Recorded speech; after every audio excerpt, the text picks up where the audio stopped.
On February 28, 2026, the United States and Israel launched coordinated strikes on Iran under Operations Epic Fury and Roaring Lion. What followed was one of the most violent repricing events in global markets since the 2008 financial crisis. Today we will cover the 3 biggest winners and 3 biggest losers since the war began, and we go deep on why each one moved the way it did. The top 3 gainers emerged: Frontline, Occidental Petroleum, and Newmont Corporation, which saw significant gains since February 27. Frontline is the world's largest operator of VLCC crude oil tankers, with 80 vessels and a fleet worth billions. Since February 27, Frontline is up approximately 68%. That makes it one of the best-performing large-cap stocks in the entire market since the conflict began. Here is the mechanism. When Iran closed the Strait of Hormuz, tankers could no longer take the direct route through the Persian Gulf. They had to reroute, sailing much longer distances around the Cape of Good Hope. More days at sea means more revenue per voyage. It is a direct, mechanical link between geopolitical disruption and tanker earnings. The numbers confirmed it. On May 22, Frontline reported Q1 2026 results. Net profit came in at $559 million, or $2.51 per share. CEO Lars Barstad called it the company's most profitable quarter since Q4 2004. VLCC daily rates hit $103,500 per day in Q1. And Q2 is already booked at even higher rates, with VLCCs at $181,700 per day and Suezmax at $131,300. Cash generation potential as of today is $1.5 billion, or $7 per share, representing an 18% cash flow yield at the current stock price. The risk is equally real. The moment a durable peace deal reopens the Strait of Hormuz, charter rates normalize rapidly. Tanker stocks are cyclical and sentiment-driven.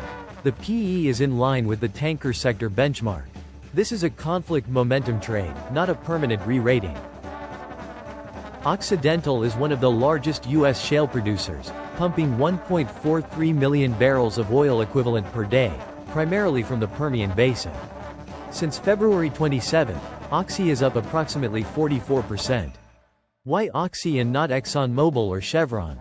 Because of leverage. Occidental is a pure upstream play.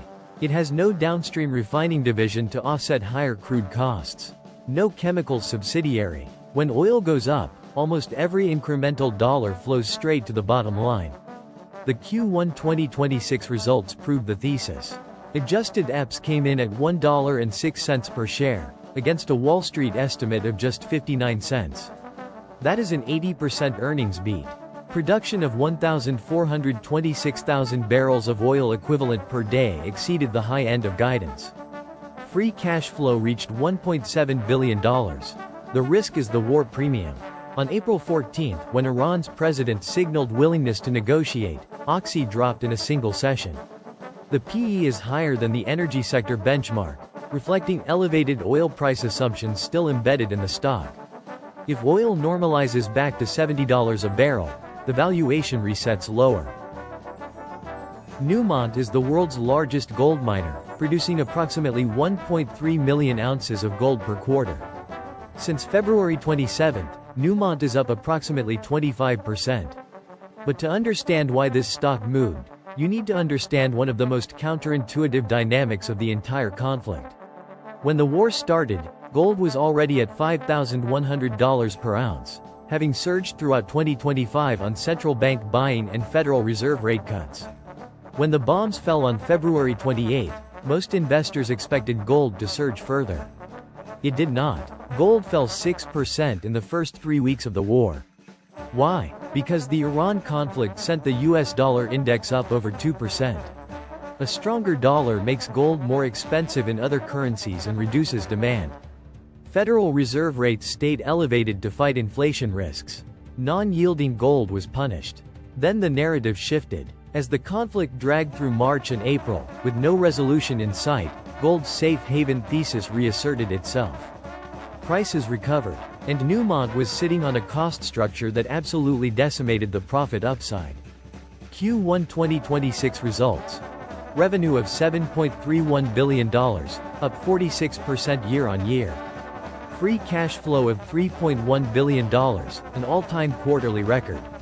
The PE is higher than the materials sector benchmark. The risk includes a new sliding royalty rate in Ghana, which increases Newmont's tax burden, and the ongoing Nevada Gold Mines JV dispute with Barrick Mining. While some companies thrived, others faced challenges. The top three losers, Norwegian Cruise Line, Barrick Mining, and Carnival Corp., were hit hard by rising costs and market shifts. Norwegian Cruise Line is the world's third largest cruise operator, running 34 ships under 3 brands: Norwegian Cruise Line, Oceania Cruises, and Regent Seven Seas. Since February 27, NCLH is down 31.6%. It is one of the worst performing stocks over this period. 3 things hit Norwegian simultaneously. First, fuel costs. Norwegian operates with zero oil price hedging. Every dollar increase in crude prices hits the bottom line directly. Second, leadership crisis. Elliott Investment Management, which holds a 10% stake, forced 5 board changes in February and triggered a CEO transition, all before the war had even started. The company entered the conflict in a state of internal upheaval. Third, route collapse. Dubai, Abu Dhabi, and Doha airports effectively shut down. Middle East and Mediterranean itineraries were cancelled. European summer bookings, already weak, softened further as consumers pulled back on travel plans amid geopolitical uncertainty. Norwegian was also behind its own booking targets entering 2026, a problem it admitted publicly. Barrick is the world's second largest gold miner, with expected 2026 production of 2.9 to 3.25 million ounces. Since February 27, Barrick is down approximately 20%. This is the most counterintuitive story of the entire analysis. Gold went up to $5,100 per ounce. A gold miner fell 20%. How? First, the gold paradox explained earlier. When the war started, the dollar surged and gold actually fell 6% initially. The safe haven trade did not immediately flow to gold. Second, and this is the one most analysts missed, Barrick's open pit mines run almost entirely on diesel fuel. The Hormuz closure sent diesel prices sharply higher. For every $10 increase in oil per barrel, Barrick's all-in sustaining cost rises by $12 per ounce of gold. Barrick guided its full-year 2026 AISC at $1,760 to $1,950 per ounce, based on an assumed oil price of $70. Third, and separately, on February 3, Newmont issued a formal notice of default to Barrick regarding their Nevada Gold Mines joint venture. Newmont alleges Barrick diverted shared equipment and staff to accelerate its own 4-mile project at the JV's expense. Barrick's planned North American IPO was derailed by the litigation. The fundamental picture is actually strong. Q1 EPS was 98 cents, up 180% year-on-year. Revenue was $5.22 billion. Free cash flow rose 320%. The PE is lower than the gold mining benchmark, suggesting relative value. Carnival is the world's largest cruise operator, running over 90 vessels across 9 brands. Since February 27, Carnival is down approximately 13%. The mechanism is identical to Norwegian: zero fuel hedging, direct oil price exposure, collapsed Middle East and European itineraries. Carnival's own policy is to not hedge fuel, operating under the belief that operational efficiency serves as its hedge.